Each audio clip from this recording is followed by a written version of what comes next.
Automatic seed sewing machine বা স্বয়ংক্রিয় চারা উৎপাদনের যন্ত্র।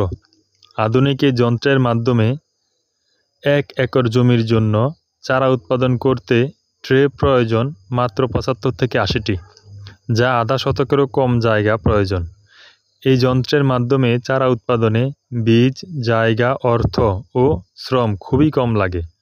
এই যন্ত্রের মাধ্যমে প্রতি মিনিটে 10টি বা ঘন্টায় 600টিরও অধিক ট্রে প্রস্তুত করা সম্ভব। অটোমেটিক এই সিড সোয়িং যন্ত্রের 3টি পৃথক অংশ থেকে পর্যায়ক্রমে মাটি, বীজ এবং পুনরায় মাটি দিয়ে বীজ ঢেকে দেওয়ার ম্যানুয়াল অপশন থাকায় প্রয়োজন অনুযায়ী কম বেশি করে ব্যবহার করা যায়।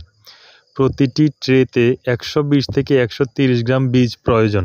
1 একর বা 3 বিঘা জায়গার জন্য মাত্র 10 কেজি বীজই যথেষ্ট। এই পদ্ধতিতে চারা রোপণ উপযোগী হতে সময় লাগে মাত্র 15 থেকে সর্বোচ্চ